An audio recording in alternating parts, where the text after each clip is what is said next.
இந்தியாவில் one of the biggest business group Tata குரூப்பில் எழுந்திருக்கிற சர்ச்சை தான் இன்னைக்கு டாடா குரூப் கம்பெனிஸில் லாஸ்ட் வீக் பெரிய இம்பாக்டை கிரியேட் பண்ணிச்சு. டிசிஎஸ் 4% கிட்ட ஃபாலோ இருந்தது.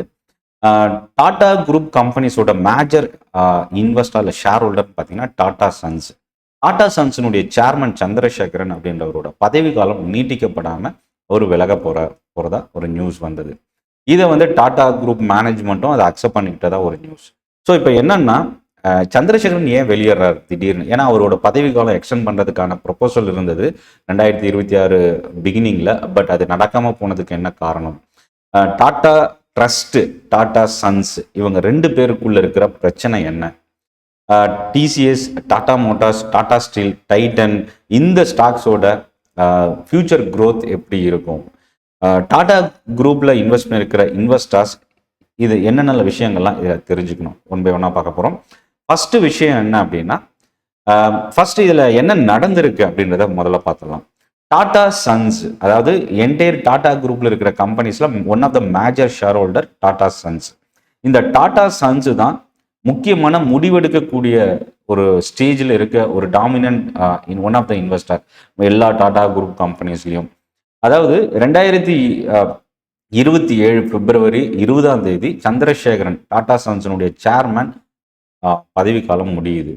இப்போ அதுக்கு முன்னாடி அவரோட பொறுப்பை எக்ஸ்டெண்ட் பண்ணுறதுக்கான ஒரு ப்ரொபோசல் லாஸ்ட் இயர்ல இருந்தது. அது எந்த ஒரு முடிவுக்கும் வராததுனால இப்போ அவர் விலகிக்கிறேன் அப்படின்ற ஒரு ஸ்டேஜுக்கு வந்துட்டார். இது ஒரு இம்மிடியட் ரெசிக்னேஷனான்னு கேட்டிங்கன்னா கண்டிப்பாக இல்லை. இது ஒரு பிளான்ட் லீடர்ஷிப் டிரான்சிஷன் அப்படின்னு சொல்லலாம். அதனால ஏதோ சடனாக அவர் ரிசைன் பண்ணுறாரு அப்படின்றது நம்ம எடுத்துக்க தேவையில்லை. அதுக்கான ரியாக்ஷன் மார்க்கெட்லேயோ ஸ்டாக்லேயோ வரணுன்ற கட்டாயமும் கிடையாது. இப்போ சந்திரசேகரன் அதாவது சேர்மனோட இந்த முடிவு டாடா சன்ஸ் போர்டில் பார்த்தீங்கன்னா ரீஅப்பாயின்மெண்ட்க்கு அகெயின் ஒரு முழு ஆதரவு கிடைக்கல அப்படின்றதையும் கொடுத்துருக்கிறார். ஏன் நான் என்னோட டேர்மை எக்ஸ்டெண்ட் பண்ணுறதுக்கு நான் ப்ரொபோசல் கொடுக்கல அப்படின்றத நான் இருக்கிற என்னோட இந்த டாடா சன்ஸ் போர்டில், மேனேஜ்மெண்ட் போர்டில் பெரிய அளவுக்கு எனக்கு சப்போர்ட் கிடைக்கல அப்படின்றத ஒரு ரீசனாக மென்ஷன் பண்ணியிருக்கிறார். இப்போ இந்த டாடா குரூப்போட இந்த மேனேஜ்மெண்ட் ஸ்கேல் எப்படி இருக்கு? ஃபர்ஸ்ட் விஷயம் என்னன்னா, டாடா குரூப்பினுடைய மேஜர் ஷேர் ஹோல்டர் யார் அப்படின்னா டாடா சன்ஸ். அதாவது TCS, Tata motors, Tata steel, Titan, Tata consumer, Indian hotel இந்த மேஜர் கம்பெனிஸோடு சேர்த்து கிட்டத்தட்ட 30 கம்பெனிஸ்க்கு மேலே டாடா கம்பெனிஸோட ஷேர்ஸ் டாடா சன்ஸ் ஹோல்ட் பண்ணியிருக்கிறாங்க. கண்ட்ரோலிங் ஸ்டேக்ஸ்ன்னு கூட சொல்லலாம். ஸோ இப்போ இந்த மெஜாரிட்டி ஓனர்ஷிப் டாடா சன்ஸில் இருக்கு. இப்போ இந்த டாடா சன் தான் முடிவெடுக்கக்கூடிய இடத்துல இருக்கிறாங்க இந்த டாடா குரூப் கம்பெனிஸ்க்கு.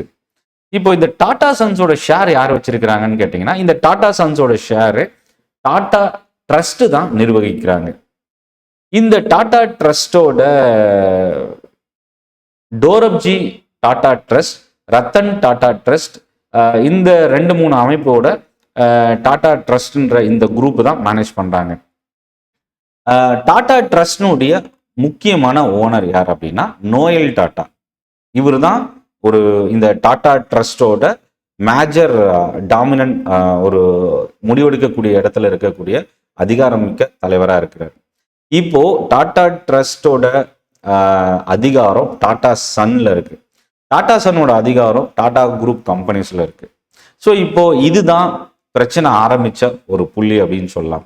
ஸோ இப்போ என்னன்னா, சந்திரசேகரன் அடுத்த 5 வருஷத்துக்கு எக்ஸ்டென்ஷன் இல்லை. அப்போ 20 பிப்ரவரி 2027 அவரோட பதவி காலம் முடியுது. கிட்டத்தட்ட அது வரைக்கும் பார்த்தீங்கன்னா ஒரு 5-6 மாதம் இருக்கிறதுனால நியூ சேர்மன் அதுக்குள்ள எலெக்ட் ஆகிறதுக்கான சான்சஸ் இருக்கு, ஃபைனலைஸ் பண்றதுக்கான சான்சஸ் இருக்கு. அதுக்கான ஸ்டெப்ல இறங்கி இருக்கிறதா மேனேஜ்மெண்ட்டும் கொடுத்துருக்குறாங்க. இப்போ டாடா சன்ஸ் ஸ்டாக் மார்க்கெட்ல லிஸ்ட் செய்யணுமா? என்னென்னலாம் பிரச்சனை இருக்கு இப்போ டாடா குரூப்ல இருந்து ஸ்டாக் மார்க்கெட்ல?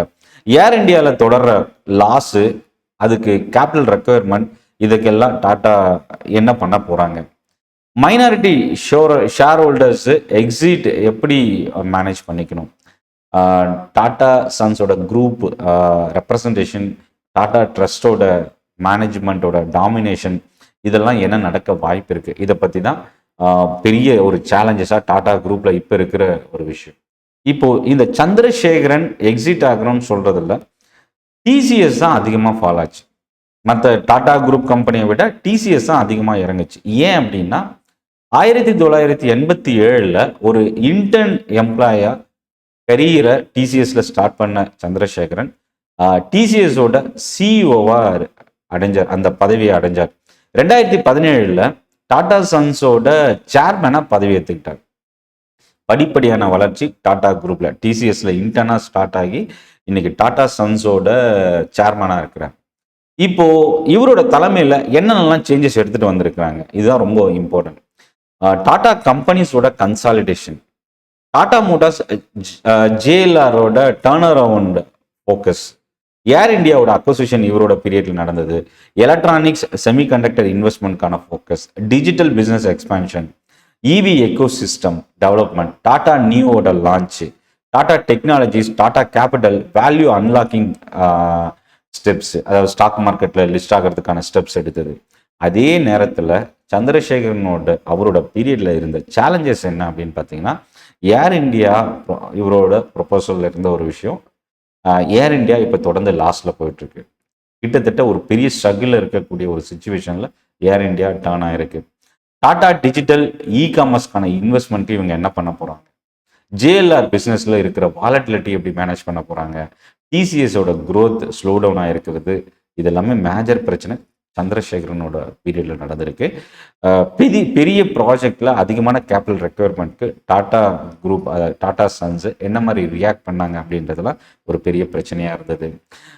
மார்க்கெட் ஏன் ஒரு ரியாக்ஷன் இம்மிடியட்டா கொடுத்தது, இந்த பிரச்சனை வந்ததுக்கு அப்புறம் மார்க்கெட்ல ஏன் இந்த அளவுக்கு இம்பாக்ட் அதிகமாச்சு அப்படின்னா, ஒன்று ஸ்ட்ராட்டஜி கண்டினியூ ஆகுமா, ஏன்னா சந்திரசேகரன் சிஇஓ அவர் இருந்த பீரியட்ல இந்த ஸ்ட்ராட்டஜி இவங்க டாடா குரூப்ல எடுத்திருக்கிற மேஜர் டெசிஷனோட ஸ்ட்ராட்டஜி கண்டினியூ ஆகுமா, இல்லை நியூ சேர்மன் வந்ததுக்கு அப்புறம் வேற ஏதாவது சேஞ்சஸ் இல்லை ரீஸ்ட்ரக்சரிங் பண்ண போறாங்களா, ஸோ பழைய பிசினஸ் ஸ்ட்ராட்டஜி கண்டினியூ ஆகுமா இல்லையா, இந்த மாதிரி நிறைய அன்சர்டனிட்டி டாடா குரூப்ல இருந்ததுனால தான் டாடா ஸ்டாக் வந்து, அதாவது நார்மலாக ஒரு பேட் நியூஸை விட அன்சர்டனிட்டி தான் மார்க்கெட் அதிகமாக ரியாக்ட் பண்ணும். ஒரு பேட் நியூஸ் அப்படின்னா அது ஒரு ஃபிக்ஸட், இதுதான் பேட் நியூஸ் அப்படின்றதுக்கு ஒரு எல்லை இருக்கு. ஆனால் அன்சர்டனிட்டின்றது வந்து என்ன நடக்க போகுதுன்னு யாருக்கும் தெரியாது. அந்த மாதிரி ஒரு சுச்சுவேஷனை மார்க்கெட்டால கண்டிப்பாக கையாள முடியாது. அதனால தான் இந்த ஸ்டாக் அதிக அளவுக்கு ரியாக்ட் பண்ணதுக்கு ஒரு முக்கியமான ரீசன். இப்போ எல்லா டாடா ஸ்டாக்கும் ஒரே நேரத்தில் இறங்குமா அப்படின்னா கண்டிப்பாக வாய்ப்பு இல்லை. இன்வெஸ்டர் என்ன தெரிஞ்சுக்கணும் அப்படின்னா, லீடர்ஷிப் ப்ராப்ளம் வந்திருக்கு. எல்லா டாடா ஸ்டாக்ஸும் செல் செய்யணுன்ற கட்டாயம் இல்லை. ஒவ்வொரு கம்பெனிக்கும் தனித்தனி revenue, profit, asset, debt, valuation, industry cycle இதெல்லாமே இருக்கு. ஸோ ஒவ்வொரு அதாவது இவங்க குரூப்ல இருக்கிற கம்பெனிஸ் எல்லாமே ஒரே இண்டஸ்ட்ரியில இருக்கிற கம்பெனில வெவ்வேறு இண்டஸ்ட்ரியில, மெட்டல் செக்டர்ல டாடா ஸ்டீல் இருக்கு, கன்சூமர்ல டைட்டன் இருக்கு, ஐடி அண்ட் டெக்னாலஜிஸ்ல பார்த்தீங்கன்னா டிசிஎஸ் இருக்கு. இந்த மாதிரி பலதரப்பட்ட இண்டஸ்ட்ரியில டாடா குரூப் ஸ்டாக்ஸ் இருக்கு. ஒவ்வொரு கம்பெனிக்கும் ஒரு ட்ராக் ரெக்கார்ட் இருக்கு. ஸோ இந்த லீடர்ஷிப் பிரச்சனை பெரிய அளவுக்கு பாதிக்க வாய்ப்பு இல்லை அப்படின்னே சொல்லலாம். டிசிஎஸோட லீடர்ஷிப் நியூஸ் வந்து இது மட்டும்தான் காரணமா, அதாவது இந்த டாடா சன்னுக்கும் டாடா ட்ரஸ்டுக்கும் இருக்கிற இந்த குரூப் பிரச்சனை தான் டிசிஎஸோட ஃபால் காரணமான கண்டிப்பா இல்லை. டிசிஎஸ் ஏற்கனவே ஐடி செக்டர் பெரிய அளவுக்கு ஸ்ட்ரகிள் ஆயிட்டு இருக்கு. இப்போ ரீசெண்டாக வந்த ரிசல்ட்டும் பெரிய அளவுக்கு கை கொடுக்கல. ஏஐயோட டிரான்ஸ்ஃபர்மேஷனும் இன்னொரு காரணமா பார்க்கலாம். குளோபல் ஐடி ஸ்பெண்டிங் வந்து ஸ்லோ டவுன் ஆயிருக்கிறது, ப்ராஜெக்ட்ஸ் வந்து குறைஞ்சிருக்கிறது, இது எல்லாமே ஒரு மேஜர் ரீசனா பார்க்கலாம். ரொம்ப முக்கியமா சொல்லணும்னா ஆகஸ்ட் 12 வரைக்கும் கிட்டத்தட்ட டிசிஎஸ் 26% கிட்ட ஆல்ரெடி இறங்கி இருக்கு. டாடா மோட்டார் பேசஞ்சர் வெஹிக்கிள் இது வந்து ஒரு தனி பிரச்சனையா நடக்கக்கூடிய ஒரு விஷயம். ஏன்னா ஜாகுவார் லேண்ட் ரோவர் குளோபலா நடக்கக்கூடிய business, Indian passenger vehicle business இந்தியாவில் இருக்கு. ஸோ இப்போ இந்த ரெண்டு பிசினஸ் டாடா மோட்டார்ஸ் பேசஞ்சர் வெஹிக்கிளுக்கு கீழே வருது. ப்ராஃபிட் ஆஃப்டர் டேக்ஸ் கிட்டத்தட்ட 80% கிட்ட ட்ராப் ஆயிருக்கு. ஃப்ரீ கேஷ் ஃப்ளோ நெகட்டிவாக டர்ன் ஆயிருக்கு, மார்ஜின் ட்ராப் ஆயிருக்கு. ஹோல்சேல் வால்யூம் பார்த்தீங்கன்னா 9% கிட்ட குறைஞ்சிருக்கு. சைனா வால்யூம் 25% கிட்ட குறைஞ்சிருக்கு. ஸோ இது வந்து கொஞ்சம் ரொம்ப ஸ்ட்ரகிள் ஆகக்கூடிய ஸ்டேஜில் தான் Tata motors passenger vehicle industry இருக்கு.